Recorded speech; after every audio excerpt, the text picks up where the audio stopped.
నమస్తే, welcome to cube TV network. నేను మీ Shravani journalist. గత కొంతకాలం నుంచి కూడా టాలీవుడ్లో జానీ మాస్టర్ వర్సెస్ సృష్టి వర్మ ఇష్యూ మనందరికీ తెలిసిందే. జైలుకి వెళ్ళొచ్చిన తర్వాత కూడా జానీ మాస్టర్ ఒక ఇంటర్వ్యూ, అలాగే సృష్టి వర్మ కూడా ఒక ఇంటర్వ్యూ పైన కోర్టులో జరిగిన ఇష్యూస్ని కూడా వాళ్ళు ప్రస్తావిస్తూ ట్విట్టర్లో కూడా కొన్ని ట్వీట్స్ చేస్తూ ఉన్నారు. ఈరోజు ఉదయం సృష్టి వర్మ తన స్టోరీలో తను పోస్ట్ చేసింది, film chamber of commerce wins case against choreographer Jani Basha who had challenged the chamber's orders in district court on the grounds of proven sexual harassment at workplace charges అని చెప్పి తను ఒక లెటర్ వాయిస్ ఆఫ్ ఉమెన్ది రిలీజ్ చేయడం జరిగింది. దాన్ని counter చేస్తూ Johnny master కూడా చాలా గట్టిగా రిప్లై ఇచ్చారు. సొంత లాభాల కోసం కోర్టు ఆర్డర్లపై కూడా తప్పుడు ప్రచారాలు చేసేవారిని చూస్తుంటే జాలేస్తుంది. ముందస్తుగా నాకు తెలియకుండా యూనియన్ ప్రెసిడెంట్ ఎలక్షన్స్ గురించి నేను పెట్టిన కేసుకు సంబంధించి వచ్చిన తీర్పును మీకు అనుకూలంగా వచ్చినట్లు మార్చి మరో కేసుతో ముడిపెట్టి కేసులు పెడుతున్నారు అని చెప్పి.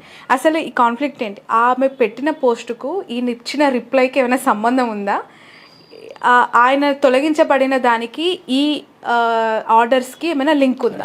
అన్ని ఇంటర్లింక్ అండి. ఎందుకంటే ఒకసారి ఎక్స్ప్లెయిన్ చేయండి వాట్ ఎగ్జాక్ట్లీ హ్యాపెండ్. ఎందుకనంటే ఈ ఇష్యూ అయిన తర్వాత పాష్ కమిటీ మెంబర్స్ ఎవరు కూడా ఓపెన్గా చెప్పలేదు. జానీ మాస్టర్కి సంబంధించి ఆ సెక్షన్ ఆఫ్ పీపుల్ ఆయనకు అనుకూలంగా, సృష్టి వర్మకి సంబంధించి ఈమె సెక్షన్ ఆఫ్ పీపుల్ ఈమెకు పాజిటివ్గా మాట్లాడారు తప్ప న్యూట్రల్గా ఎవరు చెప్పలేదు.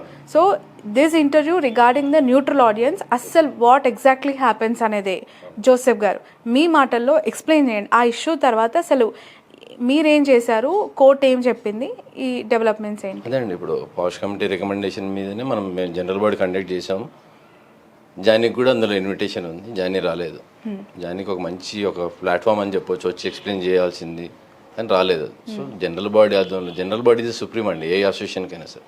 జనరల్ బాడీ పెట్టుకొని ఎలక్షన్స్ జరిగింది. ఎలక్షన్స్ జరిగిన తర్వాత జానీ కోర్టుకి వెళ్ళాడు, అంటే ఎలక్షన్స్ చెల్లదని. వెళ్ళడంతో పాటు ఓన్లీ ఎలక్షన్స్ కోసం వెళ్ళకుండా ఇప్పుడు అగేన్స్ట్ పాష్ కమిటీని పార్టీ చేశాడు, ఫిలిం ఛాంబర్ని పార్టీ చేశాడు, ఫెడరేషన్ని పార్టీ చేశాడు. సో వీళ్ళందరినీ పార్టీ చేశాడు కాబట్టి ఆబ్వియస్లీ వాళ్ళు కూడా రియాక్ట్ అవుతారు.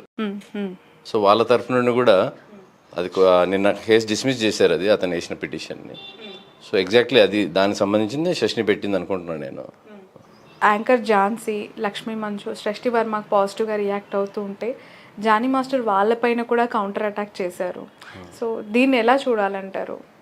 అంటే ఒక అమ్మాయికి మద్దతుగా ఉన్నారండి వాళ్ళు. ఇప్పుడు ఆ కేసు పర్టికులర్ ఆ కేసు అయితే ఏదైతే పోక్సో ఉందో అది కోర్టులో ఉంది, దాని గురించి నేను ఏం మాట్లాడాను. పాష్ committee industry work place environment దాంట్లో సెక్షువల్ హరాస్మెంట్ ఉండొద్దు అనే దానికోసం వాళ్ళు బాగానే పనిచేస్తున్నారు, ఖచ్చితంగా అప్రిషియేట్ చేయాలి. వాళ్ళు ఇంకా స్ట్రాంగ్గా ఉండాలి. ప్లస్ ఇప్పుడు వాళ్ళు ఏం చేస్తున్నారంటే 24 యూనియన్స్లో కూడా ఇంటర్నల్ కమిటీస్ వేస్తున్నారు. వాళ్ళు అవి వేస్తే ఇంకా ఈజీ అవుతుంది. ఈ పార్టీకి వేయాల్సి ఉండేనేమో, వేసేసారండి. ఆల్మోస్ట్ డిలే జరిగిందని అనిపిస్తుందా? Yeah, of course.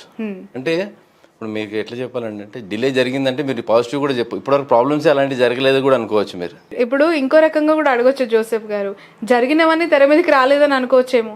అదే నెగిటివ్ అది చాలా మంది మాట్లాడతారు. నేను పాజిటివ్ సైడ్ కూడా చూడండి ఒకసారి అంటున్నాను. నేనేమంటున్నాను, ఇప్పుడు నిర్భయ లాంటి ఒక బ్యాడ్ ఇన్సిడెంట్ జరిగింది, వెరీ పెయిన్ఫుల్ ఇన్సిడెంట్ జరిగితే ఒక చట్టం వచ్చింది, దిశా చట్టం. సో అట్లనే ఇక్కడ వర్క్ ప్లేస్లో వెరీ సేఫ్ ఎన్వైర్న్మెంట్ ఉంది కాబట్టి ఇప్పటివరకు దాని అవసరం పడలేదు. సో ఇప్పుడు ఇండస్ట్రీ అనేది అందరికి రీచబుల్ అయిపోయింది. ఒకప్పుడు లిమిటెడ్ మనుషులకే రీచబుల్ ఉండేది, ఇప్పుడు అందరు రీచబుల్ అయ్యేది. డిఫరెంట్ సెక్షన్ ఆఫ్ పీపుల్ వస్తున్నారు, డిఫరెంట్ స్టేట్స్ నుండి వస్తున్నారు. సో ఇలాంటిది ఒకటి ఉండడం అప్రిషియేట్ చేయాలి. దాన్ని ఇంకా స్ట్రాంగ్ చేయడానికి అందరం దాన్ని సపోర్ట్ చేయాలి ఖచ్చితంగా. ఓకే ఓకే అంటే చాలా పెద్ద ఇండస్ట్రీ తెలుగు ఫిల్మ్ ఇండస్ట్రీ, ఎంతోమంది ఇతర రాష్ట్రాల ఆర్టిస్టులు కూడా ఇక్కడికి వచ్చి పనిచేస్తూ ఉంటారు కదా. ఇలాంటి ఇన్సిడెంట్స్ నెక్స్ట్ వచ్చే వాళ్ళ మీద ఎంతవరకు ఎఫెక్ట్ చూపిస్తాయని అనుకోవచ్చు? ఉంటాయండి, ఖచ్చితంగా ఎఫెక్ట్ ఉంటుంది, ఎస్పెషల్లీ అమ్మాయిలకి. సో వాళ్ళు ఇండివిజువల్ అయినా కూడా బిహైండ్ చాలామంది ఫ్యామిలీ ఉంటారు, వాళ్ళు సపోర్ట్ కావాలి. వేరే ఫీల్డ్ ఏదైనా జాబ్ చేసుకుంటే కొద్దిగా ఈజీగానే పర్మిషన్స్ రావచ్చు. స్పెషల్ సినిమా అంటే కొద్దిగా రిస్ట్రిక్షన్స్ ఆల్రెడీ ఉంటాయి. ఇలాంటి జరిగినప్పుడు ఇంకా కొద్దిగా